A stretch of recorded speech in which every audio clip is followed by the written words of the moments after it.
सच्चिदानंदाय नमः। आप सबका संस्कृत कक्षा में स्वागत है। आज हम विसर्ग संधि पढ़ेंगे। उत्तर संधि पढ़ने के बाद लोपत्व संधि। लोपत्व संधि में विसर्ग का लोप हो जाता है। तो छात्रों, आपको यह समझना जरूरी है कि लोप क्या चीज़ है। लोप का मतलब दिखाई ना पड़ना। अदर्शनम लोपः, महर्षि पाणिनि जी का सूत्र है। अदर्शनम लोपः, दर्शन का ना होना, दिखाई का ना पड़ना।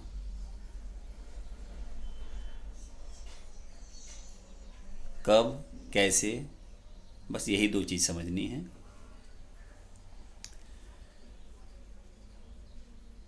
एक ही नियम है इसका। शब्द कैसा होना चाहिए? आकारांत होना चाहिए। शब्द के अंत में आ होना चाहिए और आ के बाद विसर्ग होना चाहिए। ये तो हुआ पहला नियम। आकारांत के बाद विसर्ग, आकारांत शब्द के बाद विसर्ग। जैसे बालिका शब्द है तो बहुवचन में क्या बनेगा? बालिकाः। लता लताः, कन्या कन्याः।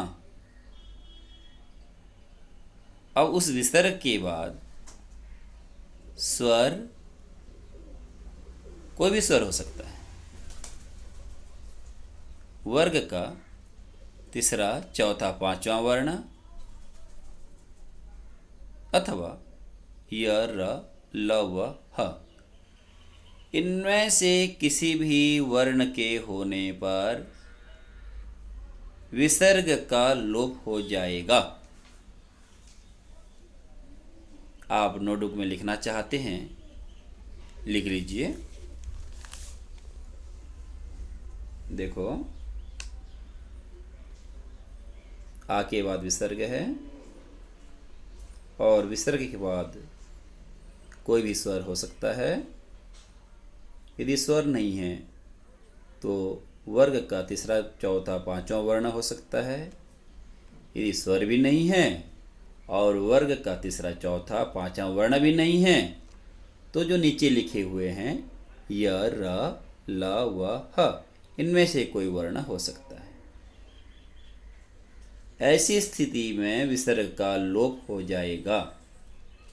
जैसे बालिकाः, अत्र सन्ति। बालिकाएं यहाँ हैं। बालिकाः, आ के बाद विसर्ग है और उस विसर्ग के बाद अ है, तो यहाँ पर क्या हो जाएगा? विसर्ग का लोप हो जाएगा। बस ये छोटी सी चीज़ आपको नंबर दिलाने में बहुत बड़ी चीज़ बन जाएगी। भूलना मत, आ के बाद विसर्ग होना चाहिए और विसर्ग के बाद स्वर, वर्ग का तीसरा, चौथा, पांचवा वर्ण य, व, र, ल, ह, इनमें से कोई एक वर्ण। और उदाहरण देख लेते हैं एक दो। लताः वर्धन्ते, आ के बाद क्या है? विसर्ग। विसर्ग के बाद क्या है? व, तो विसर्ग का क्या होगा? लोप। जी हाँ, लता वर्धन्ते।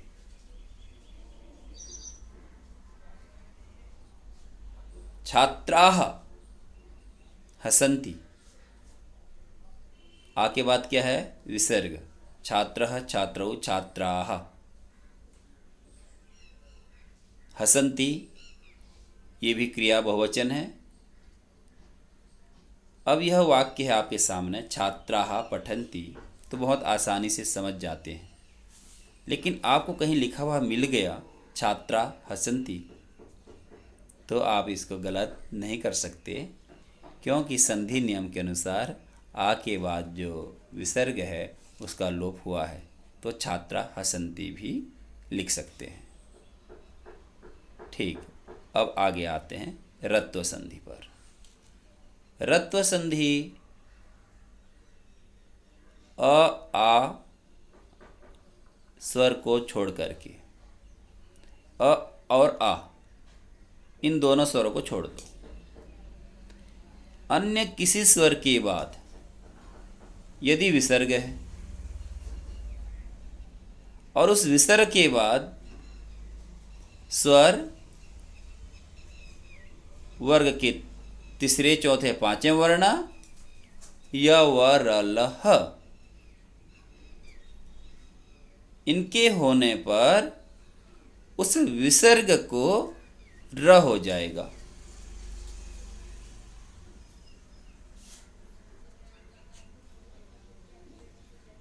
अ के बाद यदि विसर्ग है तो यह संधि नहीं हो सकती। आ के बाद विसर्ग है तो रत्व संधि नहीं हो सकती। हाँ, संधि होएगी यदि ई के बाद विसर्ग है, उ के बाद विसर्ग है, ओ के बाद विसर्ग है, ऐ के बाद विसर्ग है, तो उस विसर्ग को र हो जाएगा। ये यहाँ पर ध्यान देना है आपको। लिख करके आप पढ़ना चाहते हैं, ध्यान देना चाहते हैं, तो एक बार लिख लीजिए।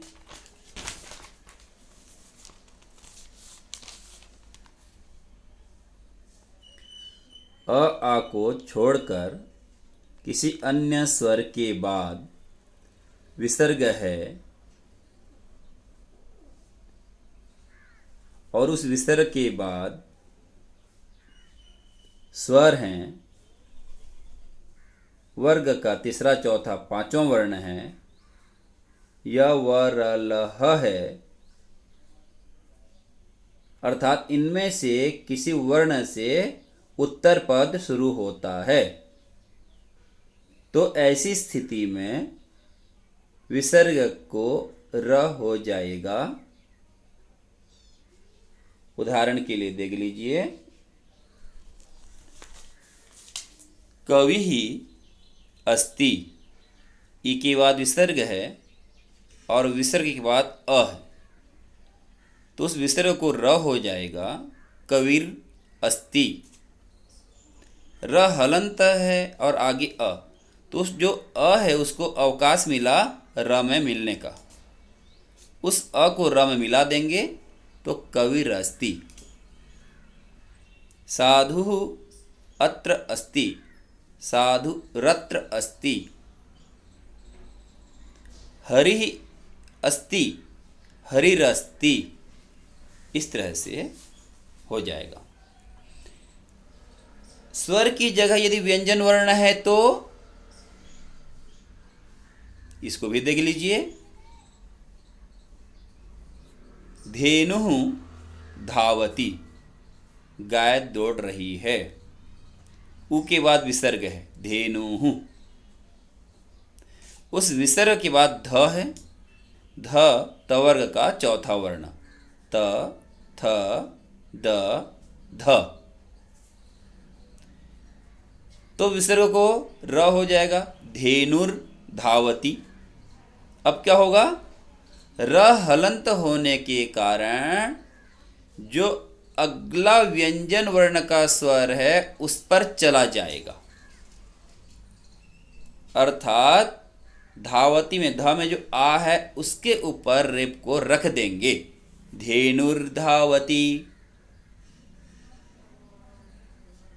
साधु गच्छति, साधुर्गच्छति, र ऊपर चला जाएगा। है ना आसान? जी, बड़ा आसान। शब्दों को समझते जाइए, अर्थ अपने आप में समझ में आएगा। अब आगे चलते हैं सत्व संधि। सत्व संधि का नियम है, विसर्ग के बाद त, स या थ होना चाहिए। बहुत कम नियम है इसमें। चाहे कोई भी स्वर हो, कोई भी व्यंजन हो, विसर्ग होना चाहिए। जैसे पहली संधि में क्या नियम था, अ आ को छोड़ करके, लेकिन यहां पर किसी भी स्वर के बाद विसर्ग होना चाहिए। और उस विसर्ग के बाद त हो सकता है, थ हो सकता है, स हो सकता है।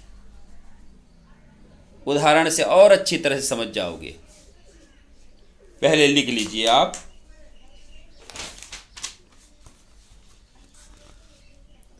ये देखिए, सत्व संधि, विसर्ग के बाद स,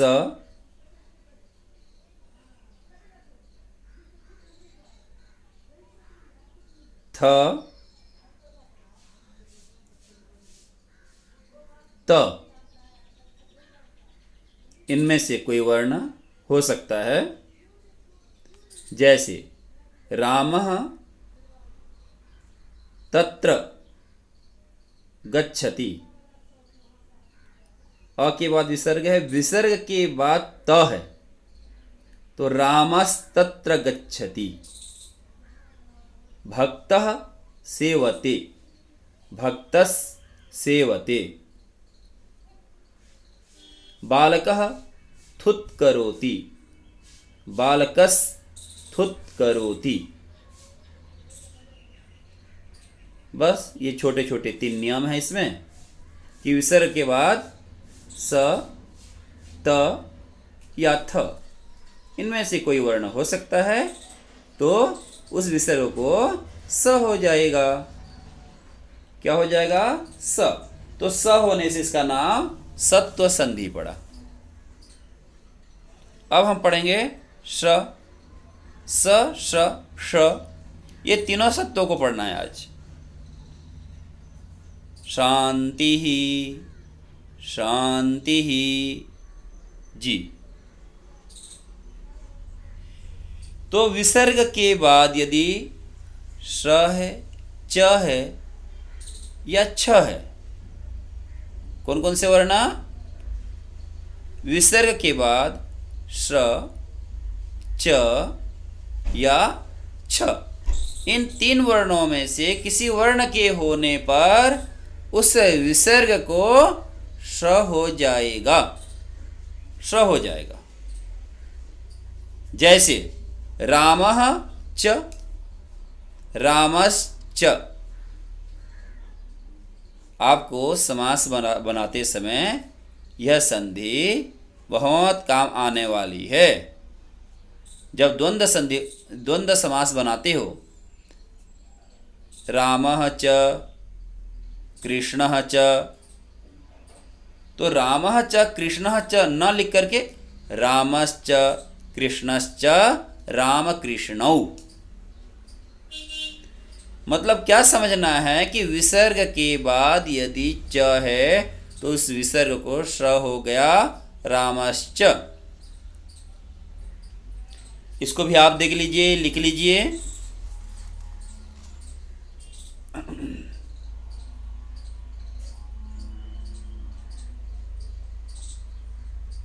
जी, विसर्ग के बाद यदि श है, भक्तः शोभते, भक्तस् शोभते, भक्तः शोभते, भक्तस् शोभते।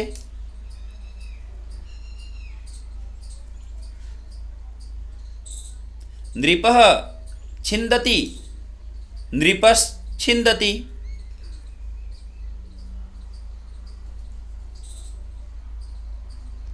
और किसका उदाहरण है? च का। च के तो बहुत सारे उदाहरण हैं, हर वाक्य में आपको मिल जाएगा। अभी समास में बताया, रामः च रामश्च, कृष्णः च कृष्णश्च, देवः च देवश्च, ये सारे शब्द हो जाएंगे। अब षत्व संधि, षत्व संधि में भी बिल्कुल इसी तरह से विसर्ग के बाद श, ट, ठ, इनमें से किसी वर्ण के होने पर विसर्ग को श हो जाएगा। पुनः विसर्ग के बाद श, ट, ठ होना चाहिए। इसको भी लिख लीजिए आप। षत्व संधि विसर्ग के बाद श, ट, ठ। जैसे छात्राः षट् सन्ति, 6 छात्र हैं। छात्राः के बाद विसर्ग है, विसर्ग के बाद श है, तो इस विसर्ग को श हो जाएगा। तो क्या बनेगा? छात्रा षट् सन्ति। आगे क्या है?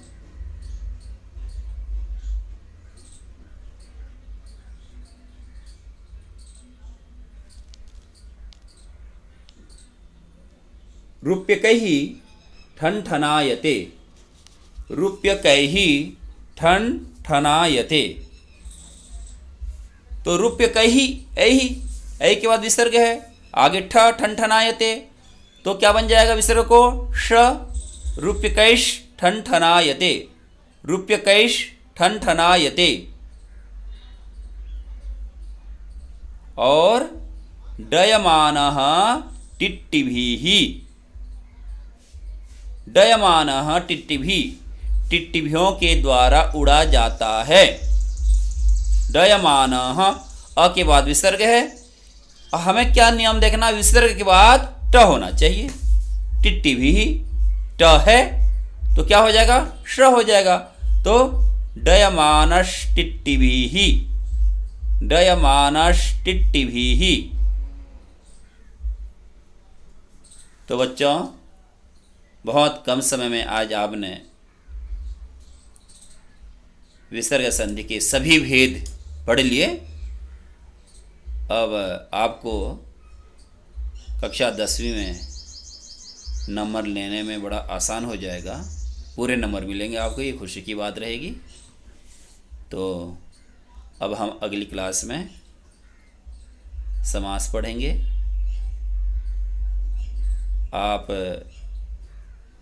इस कक्षा का लाभ उठाइए, दूसरों को भी बताइए, शेयर कीजिए। आज के लिए बस इतना ही। ओम शम।